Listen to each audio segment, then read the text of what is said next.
استغفر اللہ.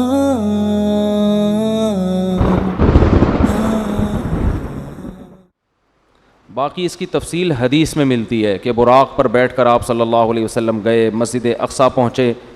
بہت دور ہے مسجد اقصیٰ, وہاں اللہ تعالیٰ نے تمام پیغمبروں کو جمع کیا جن کی آپ صلی اللہ علیہ وسلم نے امامت کی, اور پھر اللہ تعالیٰ نے آپ کو وہاں سے آسمانوں پہ لے گئے اور اپنا قرب عطا کیا, اور پھر آپ صلی اللہ علیہ وسلم کی مختلف پیغمبروں سے مختلف آسمانوں پر ملاقاتیں ہوئیں.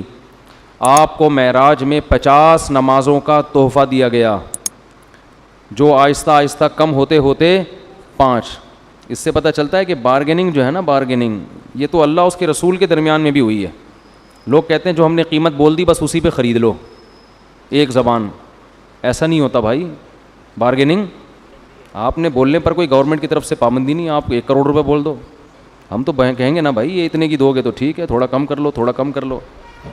تو لچک ہونی چاہیے انسان کی طبیعت میں, یہ نہیں کہ بس ایک ہی زبان ہے جو بول دیا بول دیا. اب اللہ نے 50 نمازیں دی تھیں, کم کرتے کرتے کتنی کر دیں بھائی 5.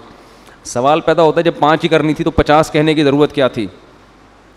یہ ایسا ہی ہے جیسے اللہ تعالیٰ قرآن میں بعض دفعہ مشکل احکام دیتے ہیں لیکن ابھی صحابہ نے عمل کیا نہیں ہوتا کہ اس کو منسوخ کر دیتے ہیں. ایسا بھی ہوا ہے قرآن میں.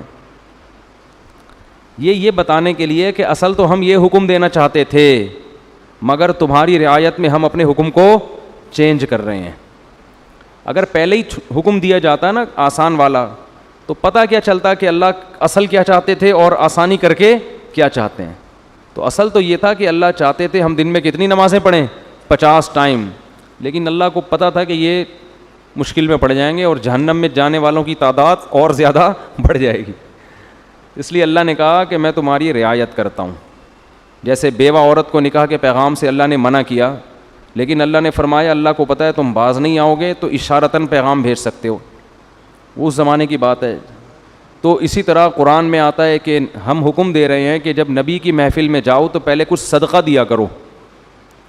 پھر اللہ نے فرمایا اشفقتم ان تقدموا بین یدی نجواکم صدقہ, تم ڈرتے ہو کہ ہر چیز میں پہلے صدقہ دینا پڑے گا, چلو معاف کیا, نہیں دو صدقہ, ٹھیک ہے نا. تو یہ قرآن کی عادت ہے, اس سے اللہ کی رحمت کا پتہ چلتا ہے. اور یہ بھی کہ اسلام کے احکام میں بھی اللہ نے ہمیں یہ بتایا ہے کہ میں بھی تمہاری طبیعت کا, تمہاری کمزوری کا کی رعایت کرتا ہوں. تو جب اللہ ہماری رعایت کر کے احکام دے رہا ہے تو ہمیں بھی اپنے ماتحتوں کا خیال بولو کرنا چاہیے. اللہ ہمیں بتاتا ہے کہ اصل تو میں یہ کہنا چاہتا ہوں, یہ چاہتا ہوں حکم ہو, لیکن تم نہیں عمل کر سکو گے, چلو یہ اس پر عمل کرو. تو جب اللہ انسانوں کی رعایت کرتا ہے تو انسانوں کو بھی چاہیے کہ وہ ایک دوسرے کی رعایت کرا کریں. اتنا بوجھ کسی پہ نہ ڈالیں کہ بس تیر کی طرح سیدھے چلو تم. ایسا نہیں ہو سکتا بھائی. انسان ٹیڑھا میڑھا ہے, آڑا ترچھا ہے, اس کو بالکل ہر چیز میں ایکوریٹ کرنے کی کوشش کریں گے نہ, کوئی بھی نہیں ہو سکتا. کوئی بھی کا مطلب مسجد کا امام بھی پورا سیدھا, نہ مفتی صاحب پورے سیدھے ہو سکتے ہیں, نہ مسجد کا امام ہو سکتا ہے, نہ کوئی بزرگ پورے ایکوریٹ ہو سکتے ہیں. لوگ کہتے ہیں مفتی صاحب نے اس دن بیان میں یہ بول دیا تھا, مفتی صاحب اس دن وہاں انڈا موڑ پہ بیٹھے ہوئے ٹانگ پہ ٹانگ رکھ کے چائے پی رہے تھے. یہ علماء کے بیٹھنے کا طریقہ نہیں ہوتا. اس دن مفتی صاحب نے کہہ دیا تھا بھاڑ میں جائیں. چلتا ہے مارکیٹ میں سب. ہاں کچھ لوگ بیٹھے ہیں کیڑے نکالنے کے لیے. کچھ لوگ کیا, ان کا کام ہی یہی ہے کہ اس کے کیڑے جمع کر کے ایک شاپر میں لا کے پوری کیڑوں کی دکان کھولی ہوئی ہے انہوں نے. وہ ان کا کام ہی یہی ہے کہ ایک دوسرے کی غلطیوں کو ہائی لائٹ کرنا. اور خود اتنے بڑے بڑے بلینڈر ان لوگوں سے ہوتے ہیں کہ اگر کوئی دوسرا ان کی غلطیاں جمع کرنا شروع کر دے تو الامان والحفیظ. تو لچک ہے بھائی, لچک. لوگوں کی رعایت کیا کرو. نمازیوں کی رعایت کا حکم ہے مسجد کے امام کو. اتنی لمبی نمازیں نہ شروع کر دو کہ لوگ کھڑے کھڑے تھک جائیں. حضرت معاذ تھے, حضرت جابر بن عبداللہ, انہوں نے اتنی لمبی عشاء کی نمازیں پڑھانا شروع کر دیں, سورہ بقرہ پڑھتے تھے پوری اس میں نا. اب ایک صحابی تھے, وہ کھڑے کھڑے تھک جاتے, وہ ایک دن نماز توڑ کے چلے گئے اور جا کے نبی صلی اللہ علیہ وسلم سے شکایت کی کہ یہ اتنی لمبی عشاء کی نماز پڑھاتے ہیں. اچھا جب وہ گئے نماز میں تو ان کو صحابی رسول نے کہا کہ تم منافق ہو گئے ہو. تم کیا ہو گئے ہو؟ کیونکہ نماز میں تم کیا کر رہے ہو, شارٹ نماز چاہیے, یہ تو منافق کا دل نماز میں نہیں لگتا.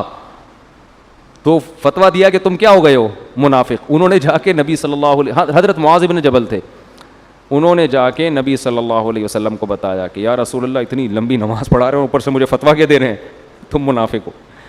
تو آپ صلی اللہ علیہ وسلم نے حضرت معاذ کو بلایا, افتان انت یا معاذ, اتنا غضبناک ہوئے, اے معاذ تم لوگوں کو فتنوں میں ڈال رہے ہو نماز سے, یعنی تم تو ان کو آزمائش میں ڈال رہے ہو کہ نماز سے ان کے دل میں نماز کی نفرت پیدا کر رہے ہو, اور پھر آپ نے ان سے امامت چھین لی اور پھر تھوڑے دنوں بعد واپس امامت دے دی ان کو, یعنی تنبیہ کے لیے. تو امام کو چاہیے لوگوں کی رعایت کرے, خطیب کو چاہیے بیان میں بھی لوگوں کی رعایت کرے, ان کی مینٹل لیول سے اوپر کی باتیں نہ کرے, ایک دم 4 شادیوں پہ نہ آ جایا کرے, ٹھیک ہے نا. پہلے ان کو دوسری شادی سمجھائے, جب 6 مہینے میں یہ سمجھ میں آئے گی پھر تیسری. ہم ڈائریکٹ کیا کرتے ہیں, تو اس پہ لوگ کہتے ہیں یار یہ پتہ نہیں کس قسم کی باتیں کرتا ہے. تو جو جنگ میں کمانڈر ہے اس کو چاہیے وہ اپنے فوجیوں کی رعایت کرے, آپ اپنے ماتحتوں کی رعایت کرو. بیمار ہیں, ہمارے استاذ نے ایک بڑا اچھا اصول بنایا, ہم جامعۃ الرشید میں تھے, انہوں نے فرمایا کہ کوئی طالب علم اگر آ کے یہ کہتا ہے کہ میری طبیعت خراب ہے مجھے چھٹی چاہیے, تو چھٹی اس کو فوراً دے دو. یہ تحقیق بعد میں ہوتی رہے گی کہ طبیعت واقعتاً خراب بھی ہے یا نہیں ہے. وجہ اس کی ہے کہ امکان ہے کہ ٹوپی کر رہا ہو, امکان ہے اس بات کا کہ ہو سکتا ہے جھوٹ بول رہا ہو, لیکن اس کا بھی امکان ہے کہ ہو سکتا ہے سچ بول رہا ہو. اب آپ نے بدگمانی کر کے کہ یار لگ تو رانی ہے شکل سے کہ بیمار ہے, چھٹی نہیں دی اور وہ واقعتاً ہے کیا بیمار ہے, تو کتنی مصیبت میں آئے گا کہ نہیں آئے گا. تو وہ ہوتی رہے گی تحقیق, لیکن فوراً اس کو رخصت ملنی چاہیے کیونکہ اس کا خطرہ ہے کہ واقعتاً سچ کہہ رہا ہو. تو یہ بہت اہم پوائنٹ کی باتیں ہوتی ہیں, ہم لوگ ان چیزوں کا گھروں میں خیال نہیں کرتے. اپنے ماتحتوں کے ساتھ, ملازمین کے ساتھ, ہر ایک کے ساتھ جو ہے نا یہ خیال کرنا چاہیے کہ اس کی حیثیت سے زیادہ اس کے اوپر بوجھ نہ ڈالا.